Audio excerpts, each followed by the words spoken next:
창세기 2장 8절에서 9절 말씀을 가지고 하나님 말씀 증거하겠습니다. 나누실 은혜의 제목은 행복한 가정과 생명나무. 행복한 가정과 생명나무 제목으로 하나님 말씀 증거하겠습니다. 행복한 가정과 생명나무가 무슨 상관이 있느냐? 상관이 있습니다. 그래서 행복한 가정을 이루기 위해서는 생명이 있어야 되는데 그 생명은 예수 그리스도라는 거죠. 결론적으로 말씀드렸지만 이렇게 생명나무와 행복한 가정을 연결해서 오늘 생각해보고 묵상해보도록 하겠습니다. 우리 집에 나무가 한 그루 있었어요. 봄이면 열매를 열리고 가을에 그걸 딸 수 있다는 거예요. 그 나무 열매를 몰랐어요. 근데 우리 누님이 와가지고 그게 쥐똥나무다 이렇게 알려줬어요. 그래서 어제 인터넷에서 찾았어요. 쥐똥나무의 효능. 그랬더니 쥐똥나무는 혈관에도 좋고 심장, 간 다 좋다는 거예요. 강장제로 쓰인대요. 그래서 그 가을에 되면 쥐똥나무의 열매를 따서 담궈가지고 차를 마셔도 되고. 근데 왜 쥐똥나무냐 그랬더니 그 열매가 쥐똥처럼 새카만 그게 똥처럼 쥐똥처럼 생겼다고 쥐똥나무. 근데 그게 그 정원수로 쓰이고 많은 울타리 이런 놈으로 쓰인대요. 우리나라에서 많이 볼 수 있는 나무예요. 쥐똥나무. 그게 쥐똥나무인 줄 몰랐는데 에덴 동산에는 무슨 나무가 있냐면 생명나무와 선악을 알게 하는 나무가 있었어요. 에덴 동산에. 에덴 동산에 생명나무와 선악을 알게 하는 나무가 있어요. 우리 집에는 뭐가 있죠? 쥐똥나무가 있어요. 그걸 따서 한번 먹어보겠죠. 몰랐는데 가을에 한번 따서 차로 이렇게 마셔보고 줄 것 같아요. 에덴 동산에서 생명나무가 있었는데 그 생명나무는 진짜 생명을 줄까요? 사람들에게 생명을 줄까요? 그리고 선악을 알게 하는 나무.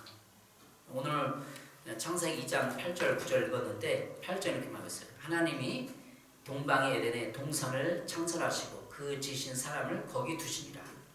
아담과 하와를 동산에 두시고 9절에 보니까 여호와 하나님이 그 땅에서 보기 아름답고 먹기에 좋은 나무가 나게 하시니. 무슨 나무요? 좋은 나무.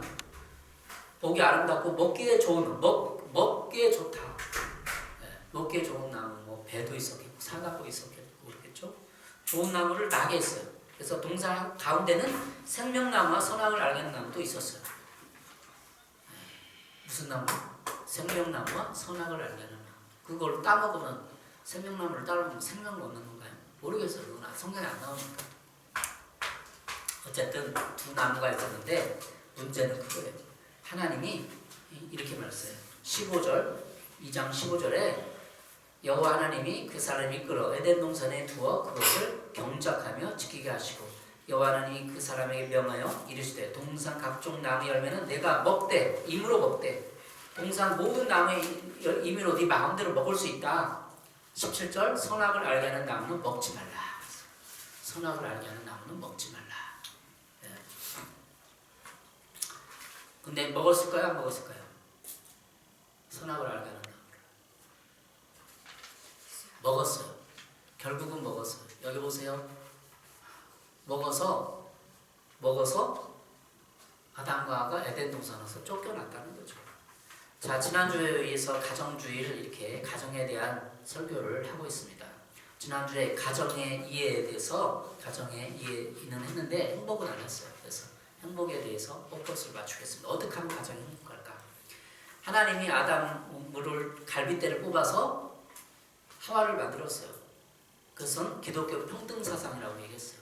기독교 평등사상이자 남자와 여자가 동등한 입장에서 평등하다. 그러나 그것만 있는 건 아니에요. 성경은 평등하다만 있는 것이 아니라 그것이 다일까? 아닙니다. 하나님 에베소서에 보면 이렇게 말하고 있어요. 에베소서 5장 21절 25절 여러분은 그리스도를 두려워하는 마음으로 서로 순종하십시오. 아내된 여러분 남편의 하기를 주님께 하듯 하십시오. 그리스도께서 교회의 머리가 되심과 같이 남편과 아내의 머리가 됩니다. 남편은 아내의 머리가 됩니다. 바로 그리스도께서는 몸의 구주이십니다. 교회가 그리스도께 순종하듯이 아내는 모든 일에 남편에게 순종해야 합니다. 남편된 여러분 아내 사랑하기를 그리스도께서 교회를 사랑하셔서 교회를 위하여 자신을 내주신 같이 하십시오. 남자와 저 평등해. 갈빗대로 만들었으니까. 그럼 다 동등하냐? 그렇진 않아요. 서로 순종할 의무가 에베소서 5장 21절에 말하고 있어요. 서로 순종하십시오. 이게 세번역 성경인데 이게 개역개정은 다른 말을 쓰고 있어요. 서로 복종하라 쓰고 있다. 아내들 여러분 남편의 하기를 주님께 하듯 하시오. 남편을 때 주님께 예수님께 대하듯 하라는 거예요. 이게 기독교 과정이에요. 예수 그리스도께서 교회의 머리 되심과 같이 남편은 아내의 머리가 됩니다. 남편은 아내의 머리가 되네요. 바로 그리스도께도 몸의 구주이십니다. 어떻게 남편과 아내 서로 순종하고 아내는 남편의 머리처럼 대장처럼 복종할 의무가 있는 거예요. 그 평등 사상이 많지 않잖아요. 성경은 항상 이렇게 나와 있어요. 평등함에도 불구하고 성경은 복종하기를, 서로 순종하기를, 사랑하기를 명하고 있는 것입니다.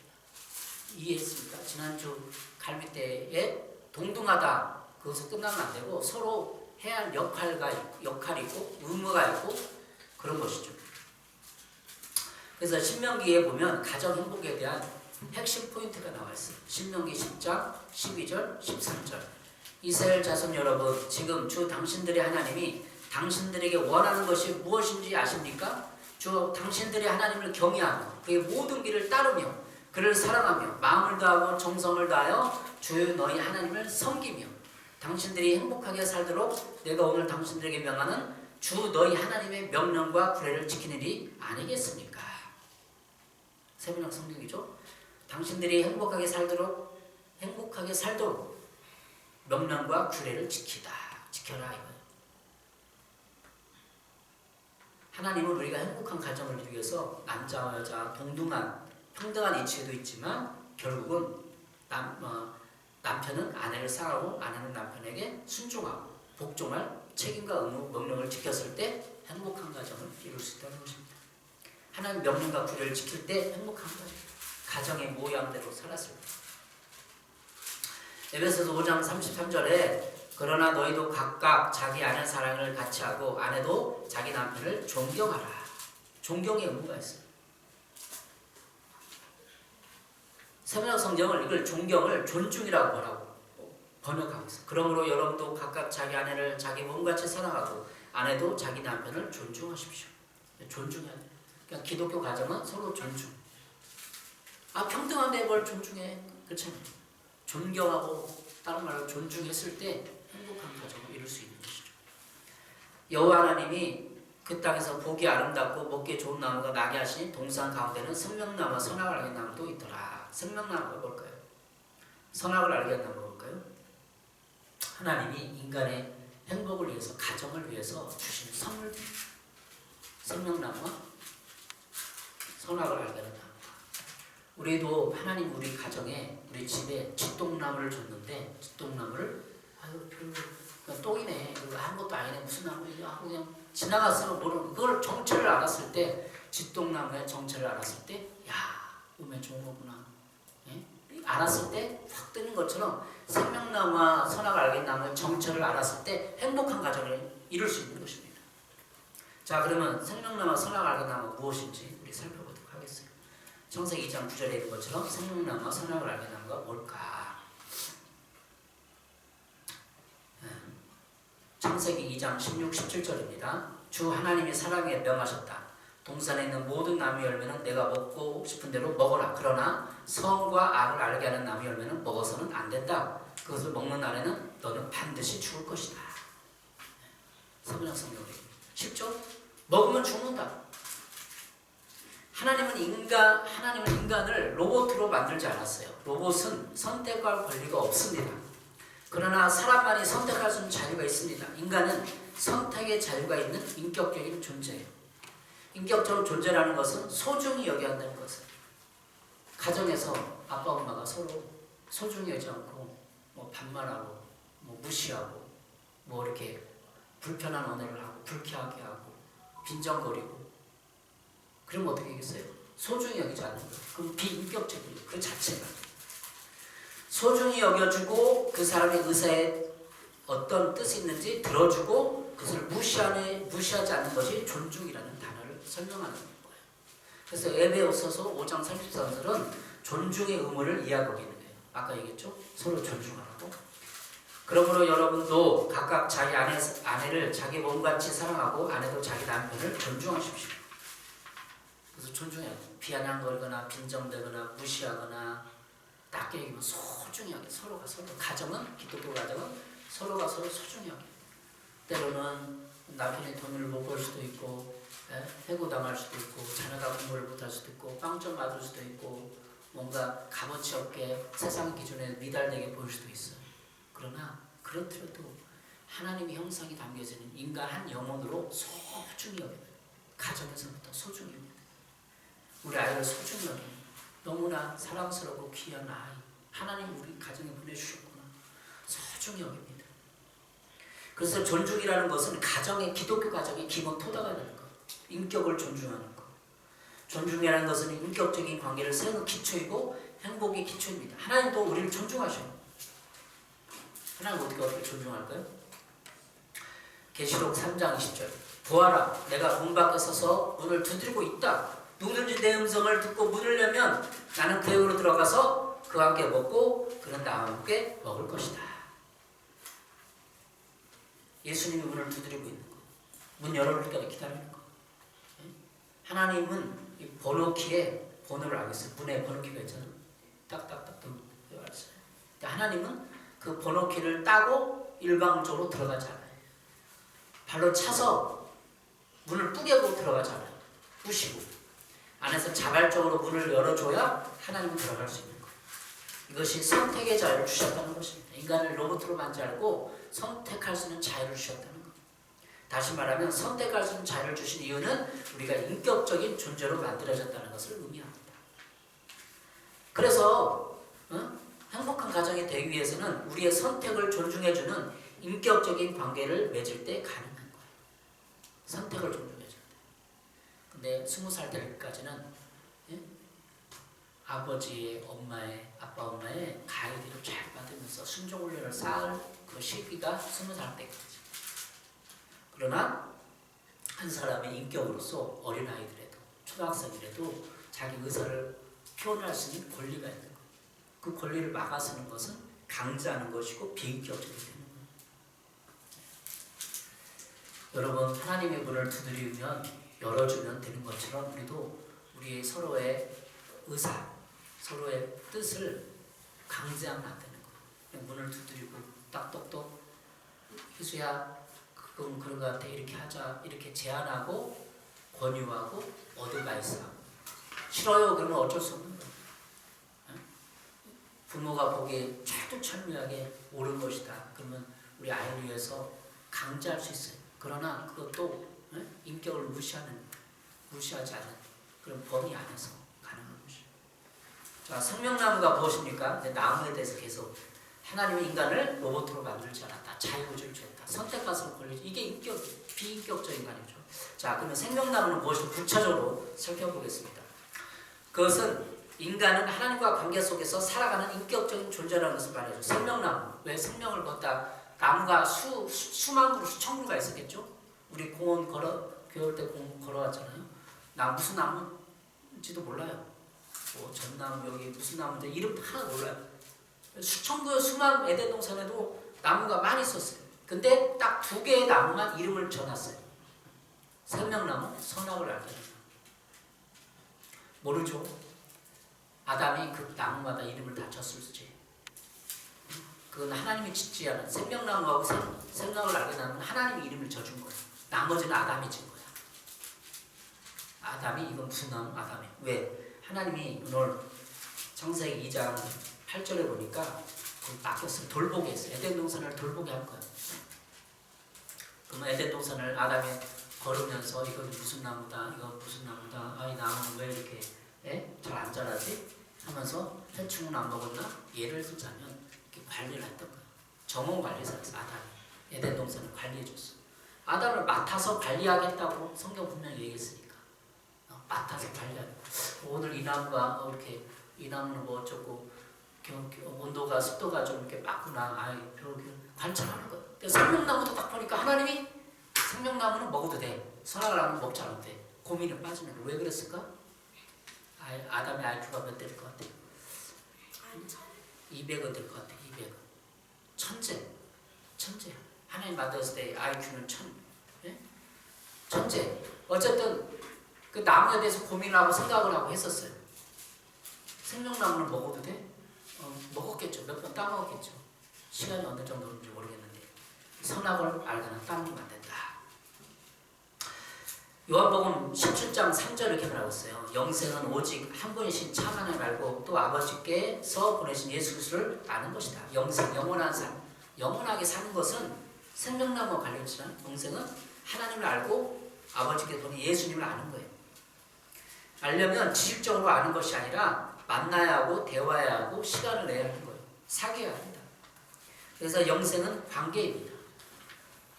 영생은 뭐라고요? 영원한 삶은 영원히 사는 것은 관계. 생명나무도 영생과 관계 있는 거예요. 상징하는 거예요. 뭘 말하는 거예요. 의미가 있는 거예요. 생명나무가.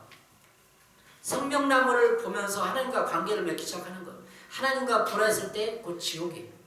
예수님을 믿지만 하나님과 관계없는 삶을 살아가는 것이 바리새인들의 생활이에요. 창세기에 보면 놀라운 사실은 생명나무 열매는 금하지 않으셨다는 거예요. 생명나무 먹어도 된다.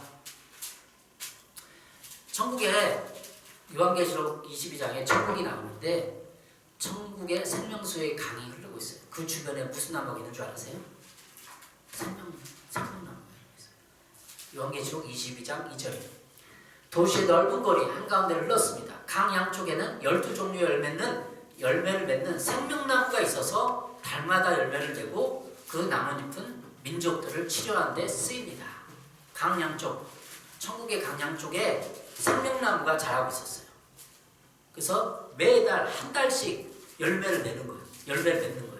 그 나뭇잎은 민족들을 치료하는 데 쓰였어요. 민족들을 치료했대요. 병이 있으면 생명나무를 따먹으면 그 세포가 증식되는 거예요. 증식돼서 건강해져요. 그런 생명나무가 현대판 우리 가정에는 쥐똥나무. 그걸 먹으면 건강이 좋아져요. 혈액순환이 되고 내장 기능도 좋아지고. 하나님은 우리를 위해서 다 나무마다 건강할 수 있는 모든 의미와 특점을 만들었다는 거예요. 에덴 동산에서 쥐똥나무가 있으면 어떡할까? 쥐똥처럼 생겼으니까 쥐똥나무라 이름을 친 거예요. 아담처럼. 선과 악을 알게 하는 나무는 금지하신 이유는 무엇일까? 그것은 우리가 제한된 자유를 가지고 있다는 것을 말해줘요. 먹으면 안 된다. 제한이잖아, 제한.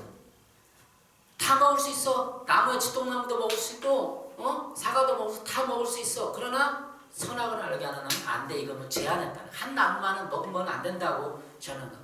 우리는 삶을 살아가는데 해서는 안 되는 일이 있고 해야 될 일이 있습니다. 우리는 진리 안에서 자유를 갖습니다. 요한복음 8장 32절. 그리고 너희는 진리를 알게 될 것이며 진리가 너희를 자유롭게 할 것이다. 진리가 나를 자유롭게 하는 것이지 내가 마음대로 하고 싶다고 다 되는 자유가 아닙니다. 그래서 나의 하나님을 나의 주인을 모시고 살아가야 하는 거예요. 우리 아이에게 자유를 줘요. 1시부터 5시까지 놀아라. 어떤 걸 해도 되렇다. 근데 우리 아이가 싫어요. 난 집에 있을 거예요. 그만. 네 자유지. 이렇게 얘기를 하는 거예요. 그렇죠? 1시부터 5시까지라는 조건을 붙였잖아요. 근데 예수님도 우리 안에서 자유를 주되 어떤 조건을 붙이면 진리 안에서 자유하라고 해줘요. 진리가 뭐죠? 사실들의 총합. 사실은 예수님이 만왕의 왕으로서 세상을 통치하시고 하나님의 아들로서 에덴 동산에 또 관여하시고 그랬다는 이 모든 기독교 진리가 나를 자유롭게 하는 거예요. 진리가 나를 자유롭게 하는 것이 내가 내 마음대로 하고 싶다고 다 되는 자유가 아닙니다. 그래서 나의 하나님을 나의 주인을 모시고 살아가야 하는 거예요. 그것이 자유예요. 주인을 모시고 살아가는데 예수님을 주인을 모시고 하나님을 주인을 모시고 살아가는데 구속되고 나를 통치하고 지시하고 어떻게 살라고 얘기하면 자유롭지 않느냐? 그렇지 않아요. 그 틀 안에서 살아갈 때 진정한 자유가 생명나무, 진리. 하나님을 떠난 인간은 방황할 수밖에 없고 허무할 수밖에 없고 그래서 허무하기 때문에 어떤 다른 것에 집착해서 자기를 구속시키는 종의 노예가 됩니다. 제 노예가 되는 것이죠. 여러분 어떻습니까? 선악을 알게 하는 나무의 비밀은 거기에 있어요. 구속이 아니라 인간은 하나님 앞에 제한된 자유를 가지고 있다. 마치 열차가 쭉 가는데, 기차가 쭉 가는데 기차 길로 가지 않고 기찻길을 벗어나면 기차가 전복되듯이 하나님 인간을 에덴 동산에서 진리 안에서 자유 안에서 결혼 안에서 하나님의 십계명이 안에서 보호할 수 있는 그 선택할 수 있는 자유를 주신 것입니다. 창세기 3장 4절 5절에 뱀이 욕해서 그 자유를 뺏으려고, 사람에게 있는 자유를 어떻게 하려고? 뺏으려고 뱀이 유혹했어요. 창세기 3장 4절 5절. 뱀이 여자에게 이르되 너희가 결코 죽지 아니하리라. 너희가 그것을 먹는 날에는 눈이 밝아져 하나님과 같이 되어 선악을 알 줄 하나님이 아심이니라. 뱀이 딱 보기에 여자가 귀가 얇은 것 같아요. 말을 잘 들을 것 같아요. 그래서 여자한테 다가가고 저거 먹어. 선악을 알게 하는 눈 먹어. 그래서 먹는 날에는 네 눈이 밝아져갖고 하나님과 같이 선악을 알 줄 아는 하나님 안 돼. 그래서 먹지 말라고 했던 거야. 유혹을 한 거야. 먹으면 어떻게 된다고? 선악을 알아서 하나님처럼 된다. 뱀이 속인 거죠. 뱀의 말대로 아담과 하와가 선과 악을 알았을까요? 딱 까먹고 선과 악을 알았을까요? 몰랐어. 몰라. 그럼 뱀의 유혹이었어. 거짓이었어. 사기였어. 이때부터 선악과를 먹은 아담과 하와는 계속해서 자신에게만 집중해서 하나님을 외면하기 시작했어요. 그들은 선악과를 선택했기 때문에 선악과의 기준이 그들의 삶에 들어온 거예요. 뭐가 들어왔다? 기준이. 내 기준. 내가 보기에 저긴 선해. 내가 보기에 저건 악해. 가정에서 싸우는 이유도 부부싸움하고 자녀들과의 다툼, 고부간의 갈등, 모든 것이 자기 기준이에요. 내가 볼 땐 그건 틀렸어. 당신 생각할 땐 그건 틀린 거야. 내가 볼 땐 서로 틀리니까 이렇게 선과 악의 기준이 다르기 때문에 싸우는 거야.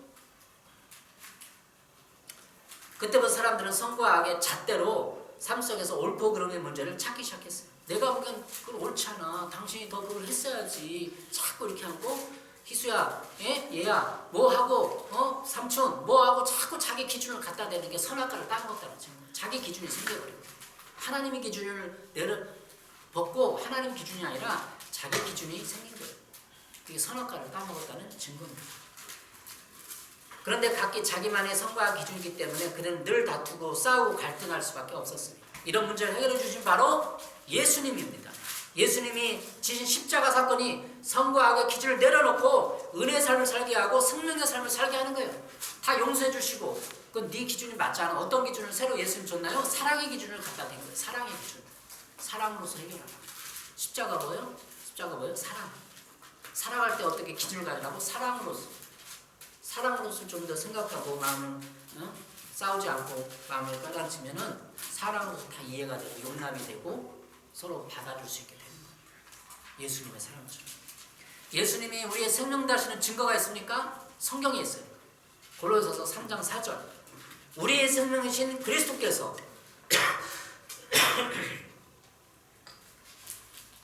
세명 성경이 우리의 생명 되신 그리스도께서 나타나실 그때 너희도 그와 함께 영광 중에 나타나리라. 개역개정에 이렇게 말했습니다. 여러분의 생명이신 그리스도께서 여러분의 생명이신 그리스도께서 예수 그리스도가 뭐라고요? 생명이신 그리스도께서. 다시 말하면 생명나무처럼 우리 마음속에서 늘 생명나무를 열매를 맺고 있어요. 한 달에 한 번씩 따먹으면 그걸 따먹으면 어떻게 되죠? 생명을 연장시켜주는 거예요. 마음에 활력을 주는 거예요. 우리 마음에 예수님의 생명나무가 자라고 있는 거예요.